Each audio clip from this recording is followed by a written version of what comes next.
छात्रों, आज मैं 9th का कंप्यूटर बताने जा रहा हूँ।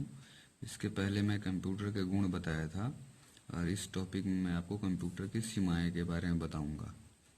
कंप्यूटर के कुछ सीमाएं होती हैं जो निम्नलिखित होती हैं। इसमें पहला होता है बुद्धिहीन।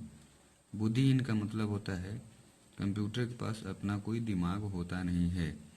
वो हमारे द्वारा दिए गए निर्देशों पर कार्य करता है और आउटपुट देता है। जैसे कंप्यूटर किसी भी प्रकार का निर्णय लेने में अक्षम होता है क्योंकि इसके पास स्वयं का अपना कोई दिमाग नहीं होता या सोचने की क्षमता नहीं होती। यह मानव द्वारा दिए गए निर्देशों के अनुसार ही कार्य करता है। अब आता है दूसरा, आत्मरक्षा की कमी। आत्मरक्षा की कमी इन द सेंस कि हम लोग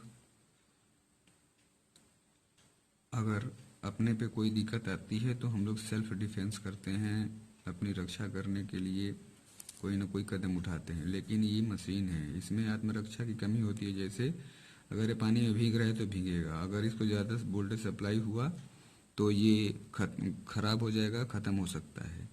इसीलिए इसे कहा गया है आत्मरक्षा की कमी। इसमें अपना कोई सेंस नहीं होता। एक कंप्यूटर बहुत शक्तिशाली होने पर भी किसी भी प्रकार की आत्मरक्षा नहीं कर सकता। मैंने पहले भी बोला कि इसके अंदर कोई सेंस नाम की चीज़ होती नहीं है। टोटल प्रोग्राम और सॉफ्टवेयर और यूजर के द्वारा दिए गए निर्देशों पर ही कार्य करता है। अब आगे चलते हैं इसके टॉपिक के। अब आता है मानवीय भावना रहित, नो फीलिंग्स।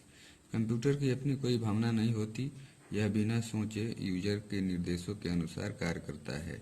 इसकी कोई अपनी फीलिंग्स या अपनी कोई सोच नहीं होती। यह यूजर द्वारा दिए गए निर्देशों के अनुसार ही वर्क करता है। अब आता है हमारा नेक्स्ट पार्ट, कंप्यूटर सिस्टम। अब कंप्यूटर सिस्टम में हम देखते हैं कंप्यूटर की विभिन्न इकाइयों के समूह को सिस्टम कहा जाता है। अगर कोई पूछता है कि सिस्टम क्या है तो कंप्यूटर की विभिन्न इकाइयों के समूह को सिस्टम कहा जाता है। प्रत्येक इकाई विभिन्न प्रकार के कार्यों को संपादित करने के लिए सामान्य रूप से उत्तरदायी होती है। अब इसमें कई पार्ट होते हैं, वो सारे पार्ट का अपना अपना काम है, वो अपने अपने काम अपने अपने हिसाब से करते हैं।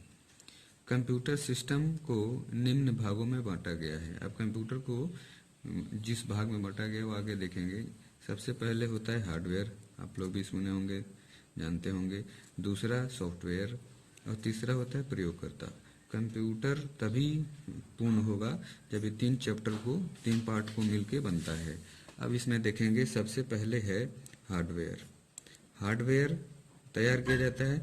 अब उस हार्डवेयर में फिर सॉफ्टवेयर तैयार किया जाता है, उसी हार्डवेयर पर सॉफ्टवेयर लगाया जाता है और सॉफ्टवेयर के बाद जब हार्डवेयर और सॉफ्टवेयर तैयार हो जाता है तब आता है यूजर। यूजर यानी कि मानव जो तैयार चलाता है, ऑपरेट करता है। सबसे पहले कंप्यूटर में हम लोग हार्डवेयर सेट करते हैं। हार्डवेयर को अगर जोड़ देंगे उसके बाद में ये पूरी जब तैयार हो जाएगी हमारा कंप्यूटर हार्डवेयर के रूप में, तब इसमें क्या करते हैं हम लोग सॉफ्टवेयर लगाते हैं।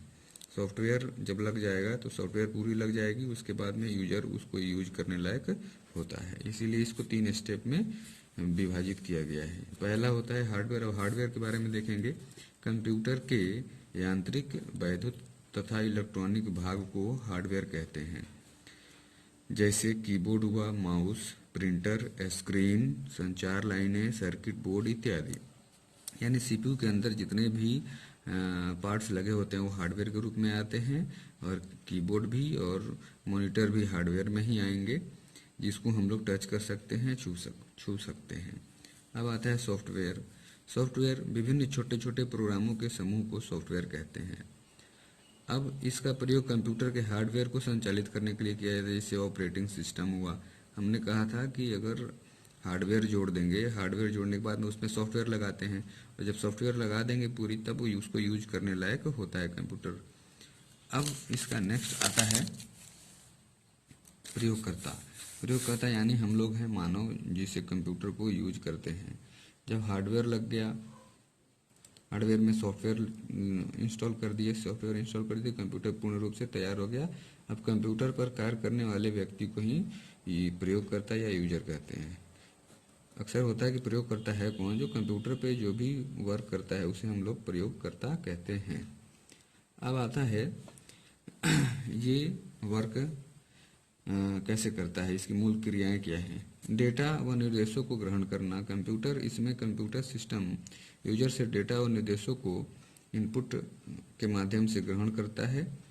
जो भी चीज़ें हम कीबोर्ड के द्वारा और माउस के द्वारा इसको दिशा निर्देश देते हैं, वो क्या करता है, ये पहले ग्रहण करता है और ग्रहण करने के बाद में ये क्या करता है, डेटा और निर्देशों को संग्रहित करता है। संग्रहित करने का मतलब इसकी एक मेमोरी होती है, उसमें हमारे द्वारा दिए गए डेटा को ये स्टोर करता है। प्रयोगकर्ता द्वारा भेजे गए डेटा व निर्देशों को कंप्यूटर अपनी मेमोरी में स्टोर कर लेता है।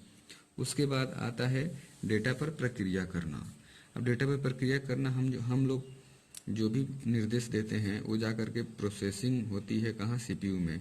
अब इसके अंतर्गत कंप्यूटर सिस्टम पहले से स्टोर किए गए डेटा और निर्देशों को आवश्यकता के अनुसार प्रोसेस करता है। जो कमांड हम देंगे, जो निर्देश देते हैं, उसी निर्देश के अकॉर्डिंग टू ये प्रोसेस करता है। अब आता है नेक्स्ट, आउटपुट प्रदान करना। जब प्रोसेसिंग पूरी खत्म हो जाएगी और प्रोसेसिंग खत्म होने के बाद हमें रिजल्ट चाहिए, तो रिजल्ट के रूप में यानी हम कहते हैं आउटपुट।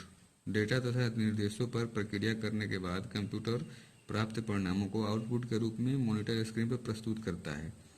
जो भी हम कमांड दिए रहते हैं वो प्रोसेसिंग पहले तो इनपुट कराए, वो इनपुट जा कर के वो हमारे मेमोरी में स्टोर हो गया, स्टोर होकर के वहाँ प्रोसेस हो रहा है और प्रोसेस होने के दौरान वो ये देखता है कि यूजर हमसे कौन सा रिजल्ट मांग रहा है, वो चाहता क्या है आउटपुट के रूप में।